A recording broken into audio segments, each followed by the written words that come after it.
Welcome to the Sherpa Chalet on Mount Podcastia, where it's time for podcast picks with Jim the Podcast Sherpa.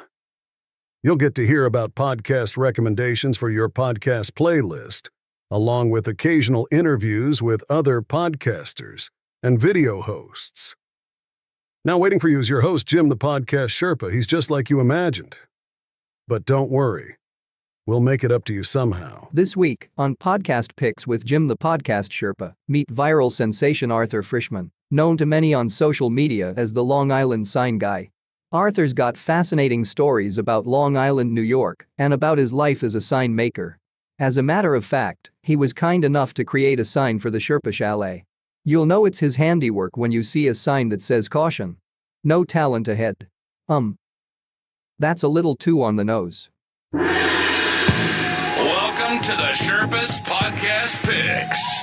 It's the podcast about, podcasts. And now, coming to you from Mount Podcastia, here's your host who wonders what's on your podcast playlist, Jim the Podcast Sherpa. Hello there, Rebels of the Sherpa-lution, and welcome to Podcast Picks with Jim the Podcast Sherpa. That's me, this guy behind the mic. Wait, let me double check. Yep, it's definitely me. How are you? And welcome to a very special episode this week. You know, people ask me, what's Mount Podcastia like? And I say, it's actually a lot like Long Island, but it's got a mountain in the middle of it, and there's a lot more podcasts there. But there are so many things which are pretty close, I would say. You know, I guess you could say that for this week, it's really kind of a theme week? It's theme week. It's theme week. It's theme week. So if you've never been to Long Island, that's part of New York, by the way. I think people who've never been there think that it's just one big extension of Manhattan or New York City or whatever non-New Yorkers like to call it. People who live on Long Island call it the city. And, you know, maybe part of your life was spent on Long Island. I'm sure there's a lot of people that have moved away because it gets too darn expensive on Long Island. That's what I can tell you. Oh, I wish it were more affordable. Maybe you've gone to the OBI or the Bordy Barn when you were younger to party. Maybe you've taken a ride all the way out to the east end of Long Island and visited the Montauk Lighthouse. Maybe you've gone to Jones Beach or the Nassau Coliseum to check out a concert. Maybe you've been out to the wineries or some of the farms and gotten some really great pies. And they got pies there. And pumpkins and vegetables and all sorts of great stuff out there. And a lot of exquisite wines out there as well. Maybe when you were a kid, your amusement park of choice was Adventureland, or even if you're older. Here's one for you, Jolly Rogers. Ask your folks about that one if you're too young. Maybe you've been out to the Riverhead Raceway, or maybe you've summered in the Hamptons. You know, people on Long Island really don't talk like that with that Long Island lockjaw. I don't know where they got that from, but come on, if we're going to the Hamptons. No, it doesn't work. You know somebody who lives on Long Island because they say things like water or coffee or stuff like that. And you know that they don't eat grinders or hoagies or big sandwiches. They eat heroes. Aside from all that, I have a really great guest today, and he will help you appreciate Long Island, whether you live here, you're thinking of coming here, or you used to live here, and you'll go, oh yeah. His name is Arthur Frischman, but you guys probably know him better on social media as the Long Island Sign Guy. I got the chance to hang out with Arthur for a little bit and get to know him, and really hear some interesting stories, and he's got a really fascinating background. And while he's a sign maker, and this is what his company does, he found out that he became a de facto historian about Long Island. And people love it, and he gets millions of views each week. You should check it out. I really like this guy. I follow him too. He's got tons of fascinating stories on his videos, and you'll hear some fascinating stories in this interview as well. So why don't we head on over to the sign room in the Sherpa Chalet, and we will talk to Arthur Frischman, otherwise known as the Long Island Sign Guy. Hello there, Rebels. We are here in the sign-making room of the Sherpa Chalet. My guest today is the owner of a company called Signs of Long Island, and you may know him better as the Long Island Sign Guy. And he has become a social media sensation, we can say that, by I guess becoming the de facto historian of Long Island by presenting a lot of short little trivia tidbits about this lovely place we call home. His name is Arthur Frischman. Arthur, welcome to the show. Thank you, Jim. I really appreciate you having me. I'm looking forward to it. Is it weird being on the other side of the camera when people are asking you questions? Well, you're kind of used to it though, right? Yeah, I'm used to it either way, but it's definitely I'm used to the other. I'm much more used to it being on your side of it. Okay, so I want to get to know a little bit about your business. Now, how did you get started in all of this? So I had been I had owned internet marketing company, different types of internet marketing companies, and after a while, I got bored staring at a computer. I told my wife, I'm like, I can't do this anymore, and she's basically like, go find something else. Just stop. You can't. And that's basically what I was doing, was staring at a computer all day, and I couldn't do it.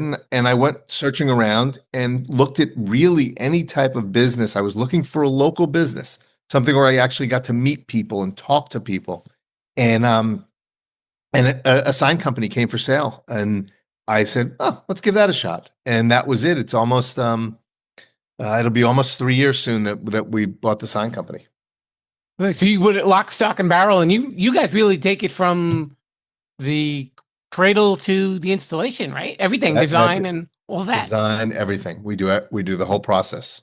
Some of the middle ground manufacturing, like anything related to bending metal, we don't do that in house, but everything else we do. We make. Yeah, because taking on a business like that has got to be a challenge because there's so much to learn. It's not just one little thing. You've got to know, obviously you do the designs and, obviously have to have some artistic skills and computer skills. And then he goes into the mechanical part where you are installing it for the business. Certainly a function of buying an existing business that had experienced people helped as opposed to starting from scratch. But a lot of it is you're working with experienced people, either employees or contractors or fabricators and installers. You're working with experienced people, and you really learn a lot that way. That's probably the best learning part of it, learning curve. Now, how many signs do you think that you've put up on Long Island, if you can take a guess? Hundreds of, and you're differentiating between big storefront signs that go up, like channel letters and light boxes, and then just sometimes we're doing vinyl, we're doing window graphics, we're doing car graphics. So it's kind of hard to say that way, but we've done hundreds of storefront signs, the big channel letter signs, in the past 3 years. I was wondering if there are any businesses like that you probably drive by regularly that you like, oh, that's my baby. Well, so the funny part is I have 3 kids, and they can't stand driving with me anymore. I'm like, oh, we did that one the other day. We did that. And now sometimes they're driving like, Dad, we know you did that. Great. Congratulations. No interest in hearing me anymore. That's funny. But yeah, I can imagine for a kid who's like, yeah, I know. Dad, thanks.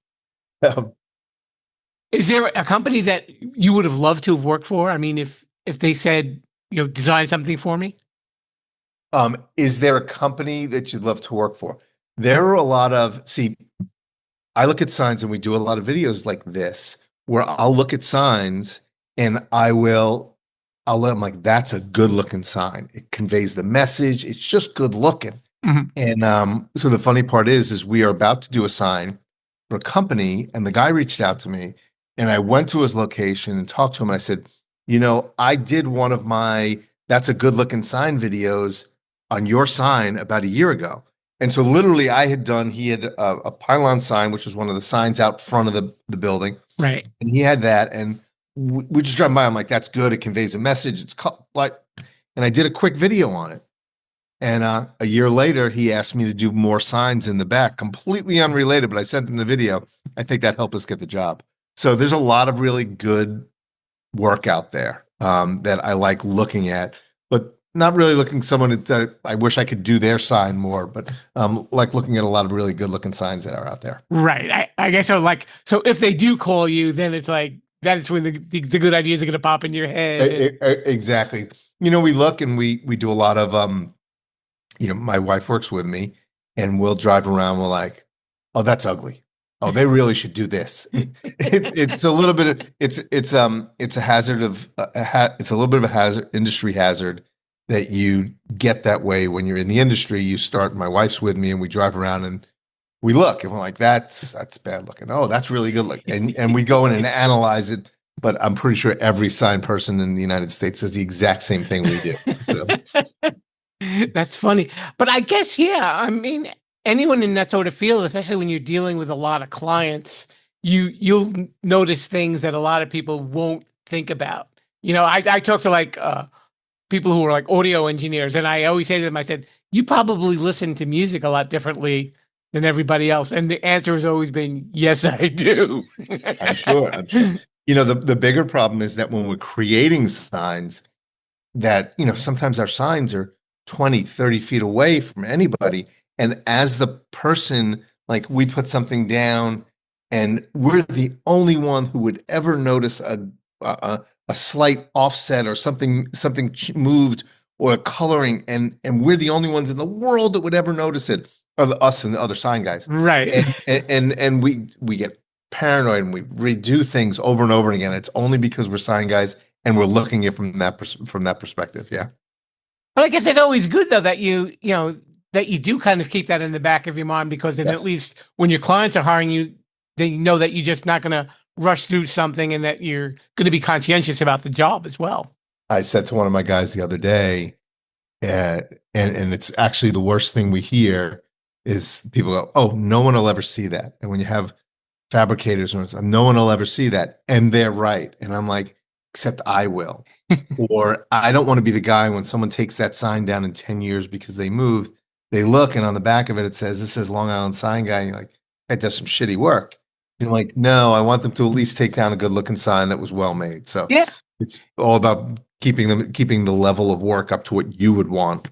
Not always worrying about who's going to notice something. Absolutely. Yeah. Well, yeah, you've got your stamp on it, so I can understand that. And the business is your baby as well. So everything that comes out of it, correct. It all goes back to you.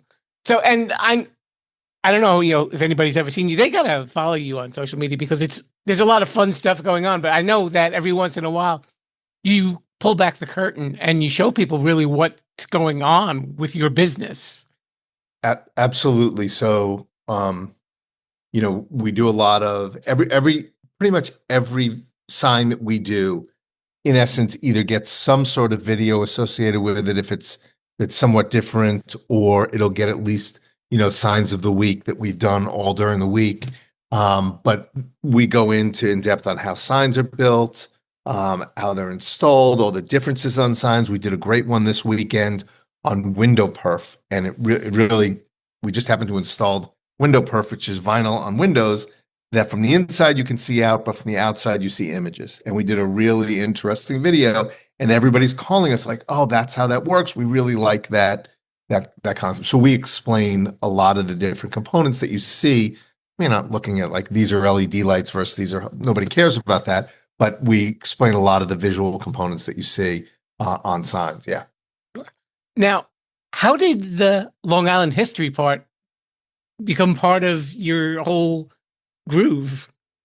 So, again, there's a limit to how much content you can put on sign specific. Right. And so I had the good fortune of being on a Gary Vee show about a year ago. Mm-hmm. And we do the signs for his dad's store in Jersey. And one of the things that he had said, he's like, you're the Long Island sign guy. You don't need to talk about signs all the time. And I personally have an affinity to history, and it drives my kids crazy again, pointing out historical things and teaching them when they don't want to learn. And so I just started, and actually happened on the first time I did it really was the statue, the signs on Montauk Highway or Sunrise Highway out in Southampton, the Shinnecock signs that are right on Montauk Highway. And they're big 100-foot signs, and they're not supposed to be there based off of New York law, but they're on Shinnecock Nation, so they're allowed to be. And so I pulled over, and I had read about them, so I knew a little bit about them. I pulled over and did a video on it, like just on the spot with no planning. Mhm. and it did really well. And all of a sudden I'm like, okay, that's pretty cool. And then I did Carl's Straight Path, which was probably the first one that really blew up. I'm like, who's Carl and why does he have a straight path?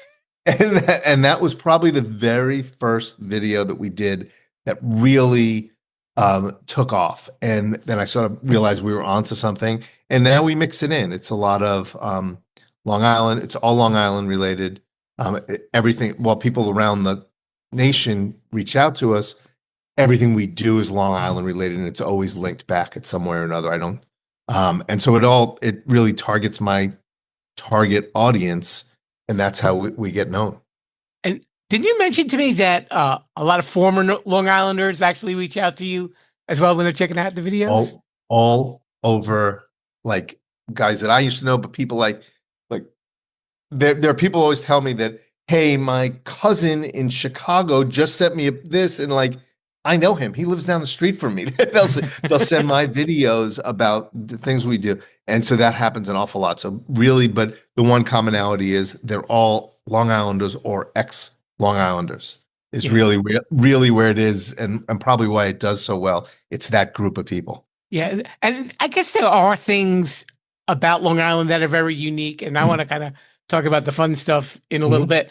But the way that everything is named, it's got a story behind it. It's not just, Avenue A, Avenue B, Avenue C. It's exactly, like you said, it's Straight Path for some sort of reason. It's, the lighthouses get certain names, and the bays and everything else, and the roads. Exactly. Everything, towns are named. Realistically, there are three main categories of towns. They're named after Native Americans. Mm-hmm. They have a Native American history, or they have a history related to England where they're named after a town that the people came from, and they named it in honor of the town that they came from. And then the other choice is when it's named after people who founded the town, like Carl Place. It's named after people who founded the towns. That's 98% of all the towns on Long Island right there, and that's how they're all named. Was there a story that kind of blew your mind when you did a little research on it? I dig in a lot of these stories, and they're all really, really, really interesting. A lot of the history about some of the roading and how they built up, but a lot of these towns are just such interesting names, and the fights that went on as to how they got their name. Smithtown is a story about a bull that was ridden around, but it's kind of folklore at that one. Some of them are more factual, like Hicksville and how that came about with Elias Hicks and Carl Place. Mm-hmm. And obviously Levittown is one of the most interesting, being what we call America's first suburb. Right. And so that was, it built literally 6,000 homes in almost a cookie cutter fashion. Yeah. And built it in a really, really short period of time. And that became the very first a suburb in America. But the interesting part is 2 years before, there was a test pilot of that program in Carl Place. And that's where actually the test pilot for Levittown, which would become the first suburb, started in Carl Place. So there's always a whole lot of little history pieces that go back and forth like that. Yeah, and like I said, I guess a lot of them kind of tie into each other where you probably wouldn't expect it.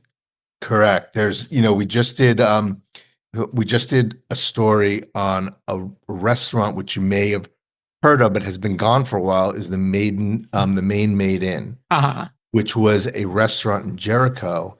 And the story is behind that restaurant and it's known as the Main Made Inn, but the fact is the house was built in the late 1700s for Valentine Hicks, related to the Hicksville founding. Valentine and his father-in-law, Elias Hicks. And that actual house was a stop on the Underground Railroad in the late 1700s and early 1800s. It was a stop on the Underground Railroad. There's actually hidden parts of it. It changed hands over the years and then came into private hands and was made into a restaurant in the 1930s or 1950s. It was made into a restaurant and was the Main Made Inn for 60 years. and that's the building is now. It's currently a restaurant called Opus Steakhouse, but that was actually a stop on the Underground Railroad. Really kind of an amazing story how that's, and most people, the funny part I find out about a lot of these things is even the owners of these places don't always know the whole history. They don't know the history behind what they actually have. Nobody ever really looks it up. There's I'll tell you one more.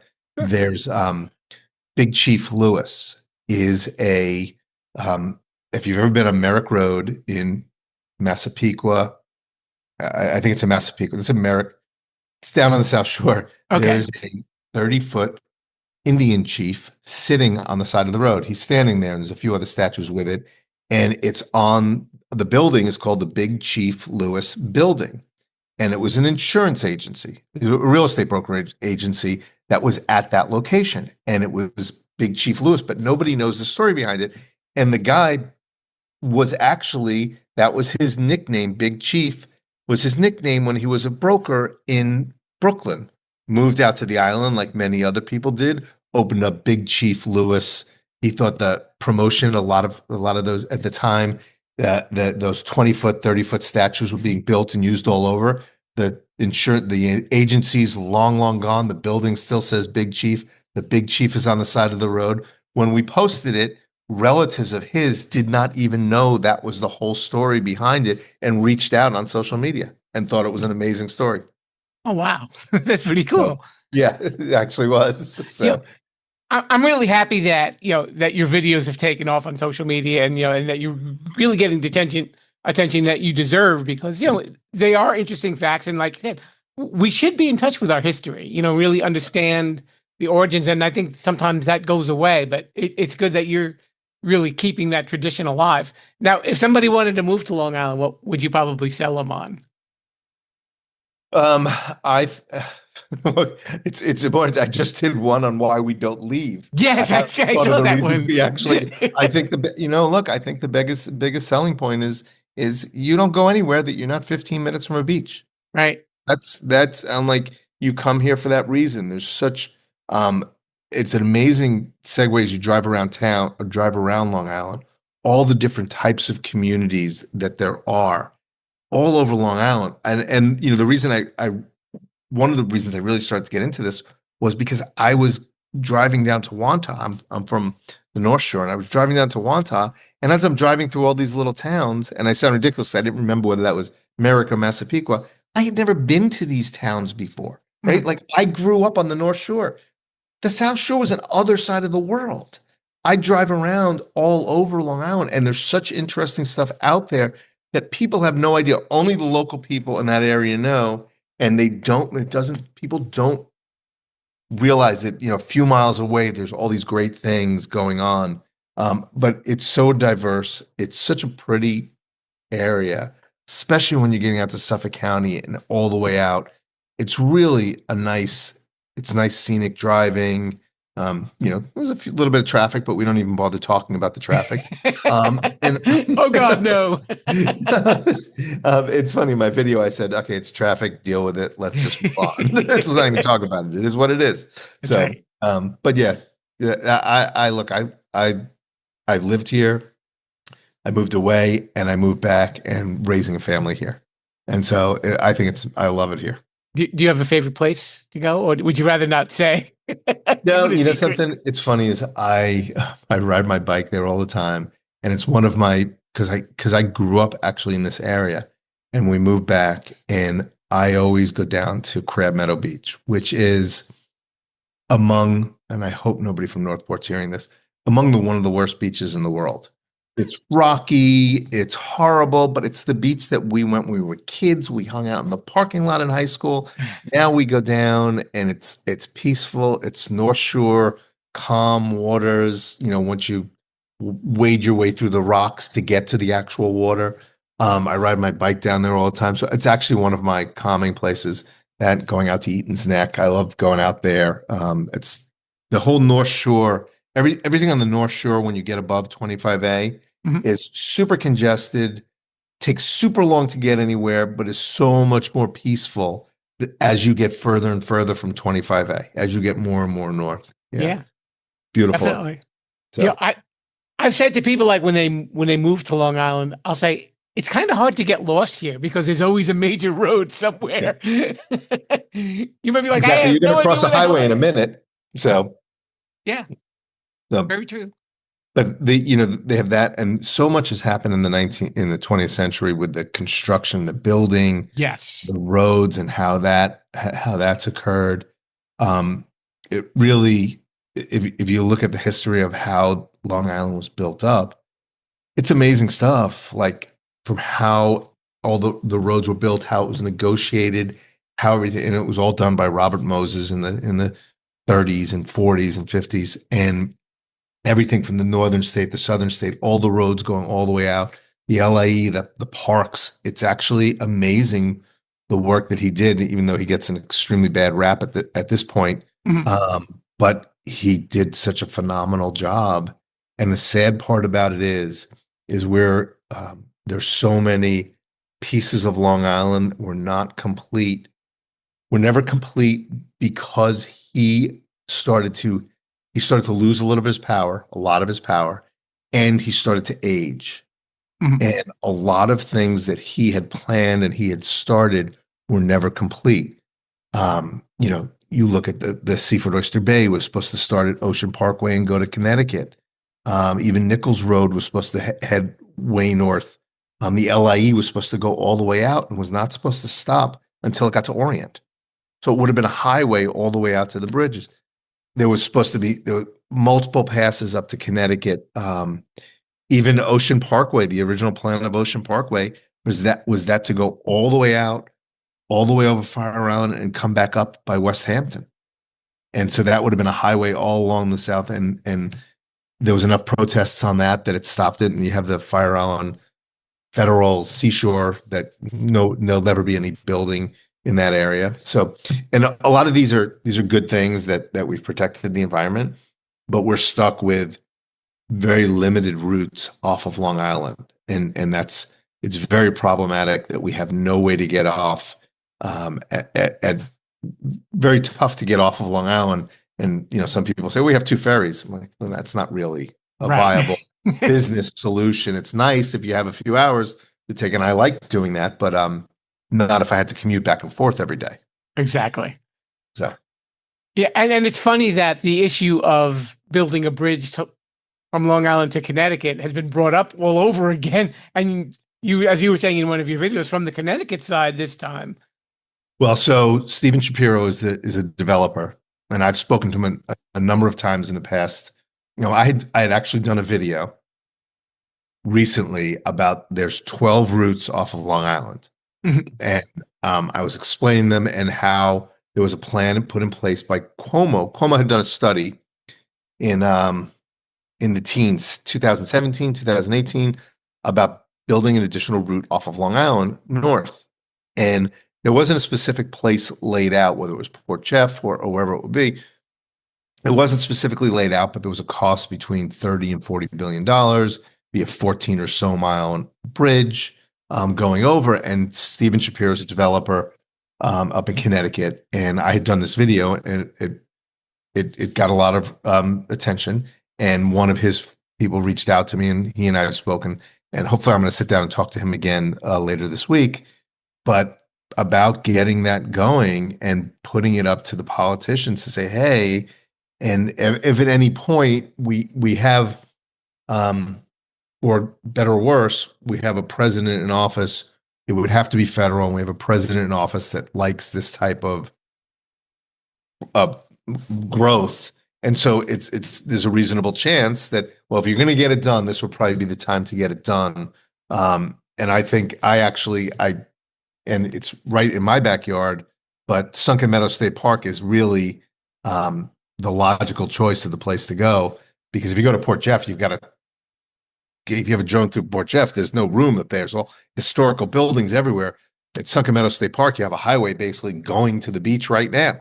Right. And I mean, it pretty much goes up to the beach right now. So, but that would be such a great thing if we got it. And as much as damage will be done to the environment, or at least non-prettying the environment, however you want to describe it, it would really be helpful for Long Islanders to have a route off and mass transit to go with it. and more traffic, but like you said, we're gonna It'll go both ways. They'll come to us, we'll go to them. So yeah. Okay. More traffic. So some of the people that listen to this podcast aren't from Long Island, so they may not understand some of the things that we're referencing. They can look at a map to kind of understand some of the things, and obviously check out your videos to understand the history behind it. But there are certain things about being Long Islanders that I definitely think make us unique. Like when we don't go into Manhattan, we don't take a train into Manhattan, we don't take a train into New York City. We go into the city. Right, you're just the city. And what don't you do when you're taking a train in the city? No, I don't know. You don't change at Jamaica, right? Oh yeah, it's funny. Why? I don't know. Why? Change at Jamaica or Hicksville. Yeah. That's funny. That is totally funny. But I just did the video on things I've learned about being a Long Islander, and I thought you were going to go with the pizza, bagels, and delis thing. Well, that's another thing. Yeah. Why are we so That's where I thought you were going to that? go. That we all agree, like we can't argue, we can't agree on which is the best pizza, bagel, or deli on Long Island, but we all agree they're better here than anywhere else. We agree on that. So I'm actually partial to Brooklyn pizza, believe it or not. We fight about the ones in my own neighborhood, and I still think like I hate to say this because a lot of my customers are small business, so I don't like critiquing small businesses. But what I don't get is, how does a Domino's pizza survive on Long Island? I can't I don't want to pick on any one, because by the way, in college, I used to work for Domino's. I delivered, but I can't wrap my head around how a Domino's pizza can make it on Long Island when there's 50 pizza places in every single town that are really good. Even the bad ones are really good. Yeah, I was we were at Smith's Point Beach last week, and a woman came up to me and she said, "You know where I could find a place that sells coffee?" I was like, "Trust me, I can. Maybe not here, but just get on the road and head north, and you'll find at least 20 of them." You're not gonna have to go very far. So, right. And when we want pizza, it's not two pieces of pizza. It's everything is a slice. Right? Get a slice. I want a slice. And people understand. Pie. Get a pie, but it's like get a slice. Exactly. Right. and the bagels, people say a smear of cream cheese. I've never used that phrase. No, I've never used that. I think that's restricted to grandparents. All right. So did you have relatives that lived in Brooklyn or Queens? No, my family came from the Bronx. The Bronx. Okay. Yes. Everybody has like relatives at the Bronx. Brooklyn, yes, exactly. And they came out east. It's like they came out here. Exactly. But it's a really, this is there's so much history here, and like it's amazing to even think about everything that's gone on Long Island as we walk around. Like, yeah, it's like from the Revolutionary War to all the development that's gone on here. Like even back, I did a video on the Ice Age, like, and how Long Island was created, and like you think the Ice Age, and you're like, oh, it must have taken a long time for the ice to come down. A few years or some years it took. It took 3,000 years for the ice to go from the South Shore to the North Shore when it retreated. 3,000 years. Wow. Like there were people living on Long Island when the Atlantic Ocean was miles out. Like the ice hadn't melted enough to fill in the water for the water to get up to the Great South Bay, and people were already living on Long Island. Yeah. And the weird part is, when all that ice was moving, people were still sitting in traffic on the Long Island Expressway. I think so. I believe so. And then it slowly pushed them. Like, now we're staying. I'll get home in a little bit. Yeah, that's exactly true. There's you can't go anywhere without traffic. That is the one. All right. Definitely. So we want people to check out your videos. So we have something called shameless self-promotion. So could you let everybody know, about your business, where they can reach you, and where they can follow you on social media? So I am the Long Island Sign Guy. All my social media is Long Island Sign Guy. And I do a lot of the historical videos on Long Island, what's going on. I don't do a lot of the current stuff. Most of my stuff is historical. And also, I own a sign company, and we do signs in Nassau and Suffolk County almost exclusively. Everything's storefront B2B only. So we work with businesses all over Long Island and help businesses all over Long Island. But everything you can find me at Long Island Sign Guide, at longislandsignguide.com, and all my social media is Long Island Sign Guy. Nice and easy. I like that. Right. Arthur Frischman, the Long Island Sign Guy. Thanks so much for coming on the show. Jim, thank you so much. I appreciate it. Let's get back to the Sherpa. Sorry about that.